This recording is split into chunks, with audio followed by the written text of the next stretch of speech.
Hi, this is Dr. Yogesh Jain, Senior Orthopedic Consultant and Robotic Joint Replacement Surgeon at Jehangir Hospital.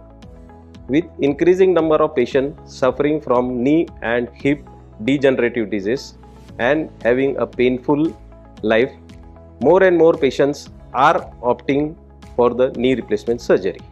But because of the fear of pain, cost and sometimes no good results with conventional technique, patients are trying to avoid or delay the surgeries. But with introduction of Mako system at Jehangir Hospital, which is helping us to put the joint perfectly in native position of patient's anatomy, which help us to take a less incision, less soft tissue release, less blood loss, leading to a faster recovery. So at Jehangir Hospital, with introduction of Mako system, we are not only using this for the complex surgery but also for the primary hip and knee replacement surgery and raising the bar in the field of joint replacement surgery.